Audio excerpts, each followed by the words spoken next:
हर हर महादेव। उम्मीद है आप सभी लोग अच्छे होंगे। क्या आपको पता है केदारनाथ और बद्रीनाथ की यात्रा जब अपन करते हैं तो बीच में 20 से 22 ऐसी जगह हैं जिनको भी अपन साथ में कवर कर सकते हैं, वहाँ के अपन दर्शन कर सकते हैं। उनमें से काफ़ी तो ऐसी जगह है जिनके लिए अपने को अलग से कोई पैसा लगाने की ज़रूरत नहीं है, बस ऑन द वे ही हो जाती है। बस अपने को सिर्फ टाइम मैनेज करके चलना है। और कुछ ऐसी जगह है जिनके लिए एक्स्ट्रा डेज़ की ज़रूरत पड़ती है। तो आइए अपन वही सारी डिटेल इस वीडियो के अंदर अपन जानते हैं, ताकि आप जो अपनी प्लानिंग कर रहे हो तो जिस भी धाम पर आप जा रहे हो उसके साथ आप उनको भी ऐड करके दर्शन करके आ सकते हो। क्योंकि इतना दूर अपन ट्रैवल करके जा रहे हैं तो अगर थोड़ा सा जानकारी हो तो अपन वो भी साथ कवर करके आ सकते हैं, वहाँ के भी दर्शन करके आ सकते हैं। जब पता चलता है तो बाद में रिग्रेट होता है कि वहाँ तक गए थे, बस जस्ट पता होता तो हम दर्शन करते हुए आते। तो आइए इस वीडियो को शुरू करते हैं। तो इस वीडियो को अभी से लाइक कर दीजिए, बाद में हो सकता है भावनाओं में बह जाएं। तो सबसे पहले अपन स्टार्ट करते हैं केदारनाथ यात्रा से। तो जब आप हरिद्वार से निकलेंगे तो सबसे पहले हरिद्वार से लगभग आप 2 घंटे के आसपास चलेंगे तो आप सबसे पहले आएगा देवप्रयाग संगम, जहाँ पर भागीरथी और अलकनंदा नदी का संगम होता है और गंगा का जन्म स्थान है, वहाँ से ही गंगा बनती है। तो वहाँ आप दर्शन करके ही जाइए, क्योंकि ज़्यादा टाइम नहीं लगेगा। गाड़ी ड्राइवर को बोलेंगे तो वो साइड में लगा देगा। 10-15 मिनट रुक के आप दर्शन करके ही आगे जाइए। देवप्रयाग के बाद में जब आप श्रीनगर क्रॉस करेंगे, श्रीनगर से लगभग 14 किलोमीटर आगे धारी देवी मंदिर है। तो माँ धारी देवी के आप दर्शन करके ही जाइएगा, क्योंकि धारी देवी को चारों धामों का रक्षक देवी भी कहा जाता है। क्योंकि माँ धारी देवी का नाम अपन केदारनाथ आपदा से रिलेटेड काफ़ी सुने हैं। क्योंकि अब माँ धारी देवी की जो मूर्ति है वो वापस अपने पुराने स्थान पर आ गई है, तो आप दर्शन जरूर करके जाइएगा। तो धारी देवी के बाद में आएगा रुद्रप्रयाग। तो रुद्रप्रयाग में भी रुद्रप्रयाग संगम है, जहाँ पर मंदाकिनी नदी जो केदारनाथ से आती है, अलकनंदा जो बद्रीनाथ से आती है, वहाँ पर संगम होता है। मंदाकिनी नदी अलकनंदा में वहाँ पर मिक्स हो जाती है, फिर आगे अलकनंदा ही जाती है। रुद्रप्रयाग संगम के बाद में कार्तिकेय भगवान का वहाँ पर मंदिर है रुद्रप्रयाग के अंदर ही, बट वहाँ के लिए आपको एक्स्ट्रा टाइम लगेगा, क्योंकि लगभग 3-4 किलोमीटर का वो ट्रैक है। तो या तो आप वापसी में आते टाइम उनको कर सकते हैं रुद्रप्रयाग में रुक के। रुद्रप्रयाग के बाद में अब आपको सीधा आप पहुंचेंगे गुप्तकाशी, जो कि सोनप्रयाग से लगभग 40 किलोमीटर पहले है। तो गुप्तकाशी में गुप्तकाशी मंदिर बना हुआ है, वहाँ पर आप दर्शन करके ही आगे जाइए। वहाँ पर आपको गंगा और जमुना दोनों एक साथ गौमुख से बहते हुए आपको देखने को मिलेगा। तो वहाँ दर्शन करने के बाद आप जाइए सोनप्रयाग। अगर आप सोनप्रयाग जल्दी पहुँच जाते हैं 4-5 बजे, तो आप वहीं से सीधा जा सकते हैं त्रियुगी नारायण मंदिर, जो कि सोनप्रयाग से लगभग 9-10 किलोमीटर आगे है, जहाँ शिवजी और पार्वती जी का शादी हुआ था। अभी मैं जस्ट जाके आया, अगर आपने वीडियो नहीं देखा तो डिस्क्रिप्शन में लिंक डाल दूंगा, आप ज़रूर देखिएगा। क्योंकि 3 युग पहले यानी कि सतयुग के अंदर शिवजी और पार्वती जी का शादी यहीं हुआ था। उस समय पर जिस हवन कुंड की अग्नि के चारों ओर फेरे लिए थे शिवजी और माँ पार्वती जी ने, वो हवन कुंड आज भी जल रहा है। तो वहाँ दर्शन जरूर करके आइए। उसके बाद में जब आप ट्रैक स्टार्ट करेंगे तो गौरी कुंड आता है। तो गौरी कुंड में माँ गौरी का मंदिर बना हुआ है और गर्म पानी का एक गौरी कुंड भी बना हुआ है। तो वहाँ पर भी आप दर्शन करके ही जाइए, या वापसी में भी आप आते हुए कर सकते हैं। उसके बाद जब आप मंदिर पहुँचेंगे तो केदारनाथ बाबा के तो दर्शन होंगे ही होंगे। तो साथ ही आप पास में इस 500-700 मीटर पे है भैरव बाबा का मंदिर, वहाँ पर भी आप साथ ज़रूर दर्शन करके आइए। अब यहाँ तक जो मैंने आपको बताया, इसमें आपको कोई एक्स्ट्रा डे नहीं लगेगा। बस ऑन द वे आप टाइम मैनेज करके चलिए, टाइम पे हरिद्वार से निकलिए तो आपके सारे रास्ते में दर्शन होते हुए ही जाएंगे। अगर लेट हो जाओगे तो फिर मिस करना पड़ जाएगा। तो केदारनाथ मंदिर में दर्शन के अलावा वहाँ पर 2 और ऐसी जगह जहाँ पर आप जा सकते हैं। पहला है वासुकी ताल, दूसरा है चोराबाड़ी लेक। तो वासुकी ताल और चोराबाड़ी लेक दोनों ट्रैक करने के लिए आपको 2 दिन लगेगा। एक दिन आप वासुकी ताल, एक दिन चोराबाड़ी लेक। तो अगर आप ये ट्रैक का प्लान कर रहे हैं तो वहाँ पर एक लोकल गाइड आपको लेना पड़ेगा।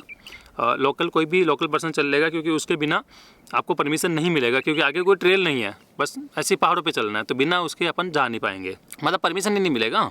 अब जब आप वापस आ रहे होंगे तो वापसी में लास्ट टाइम तो मेन रास्ता बंद था, तो साइड से एक रास्ता निकला था।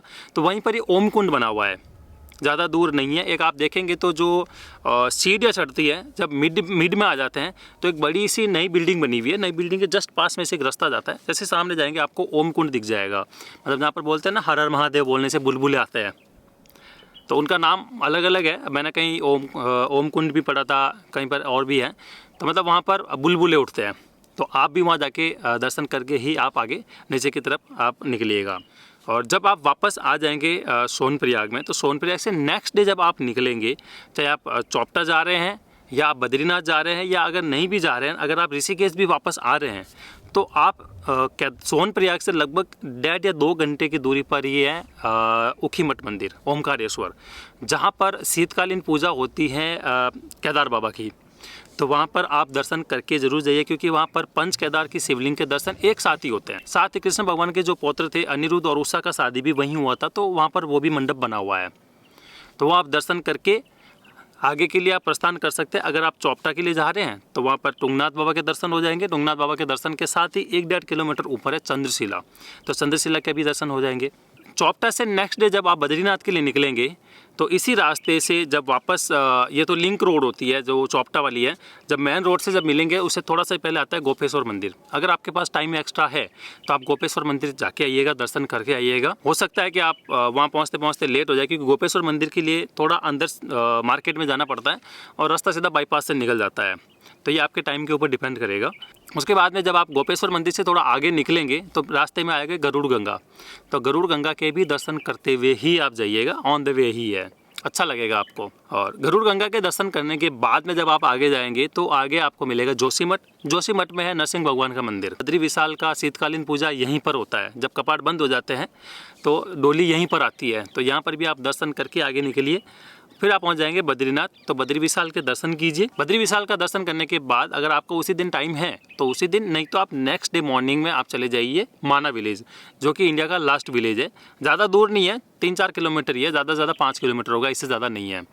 तो माना विलेज के अंदर आपको गणेश गुफा के दर्शन होंगे, जहाँ पर उन्होंने ग्रंथ लिखे थे, और वहाँ पर व्यास गुफा है, व्यास गुफा भी जा सकते हैं। लगभग गणेश गुफा से 1 किलोमीटर आगे है व्यास गुफा, और वहाँ पर सरस्वती नदी वहाँ पर देखने को मिलती है, क्योंकि सरस्वती नदी वहीं पर ही दिखती है और थोड़ा आगे जाके वापस लुप्त भी हो जाती है। तो वहाँ पर सरस्वती नदी के दर्शन कर सकते हैं। और अगर आपके पास एक्स्ट्रा टाइम है, एक दिन और आप रुकना चाहते हैं वहाँ पर, तो आप वहाँ से क्या है वसुंधरा वाटरफॉल भी जा सकते हैं। वहाँ लगभग ये 4 से 5 घंटे का ट्रैक रहेगा। बद्रीनाथ से जब आप ऋषिकेश हरिद्वार के लिए आ रहे होंगे तो रास्ते में आएगा कर्णप्रयाग, तो कर्णप्रयाग के अंदर आप दर्शन कर सकते हैं कर्णप्रयाग संगम के, जहाँ पिंडारी नदी और अलकनंदा नदी का संगम होता है। तो वो दर्शन करते हुए ही आप आइए ऋषिकेश हरिद्वार। बाकी ऋषिकेश के अंदर जो भी आपका प्लान बनता है आप सब लोगों को पता ही है, उसके अकॉर्डिंग आप ऋषिकेश और हरिद्वार का अपना प्लान बना सकते हैं। तो कमेंट करके मुझे बताइए ये इन्फॉर्मेशन आपको कैसी लगी, और इनमें अगर कोई भी कॉम्बिनेशन आपको लगता है, उसमें से कोई भी लिस्ट में से आप उठा के बता सकते हैं मुझे कि रविंद्र भाई हम ये प्लान कर रहे हैं, तो उसके अकॉर्डिंग मैं आपको और आइटनरी वाइज डिटेल में आपको बता दूंगा कि अगर आप इसके अंदर कौन कौन सी कवर करना चाहते हैं तो कितने दिन लगेगा और कितना कॉस्ट वगैरह आएगा। तो मुझे आप कमेंट करके ज़रूर बताइएगा। तो उम्मीद है ये इन्फॉर्मेशन आपको अच्छा लगा होगा। अच्छा लगा तो प्लीज़ आप लाइक कीजिए और चैनल को सब्सक्राइब जरूर कर लीजिए। अगर आपके और भी कोई सवाल है तो प्लीज़ मुझे कमेंट करके ज़रूर बताएं। तो मिलते हैं किसी नई वीडियो में, तब तक के लिए बाय बाय। हर हर महादेव।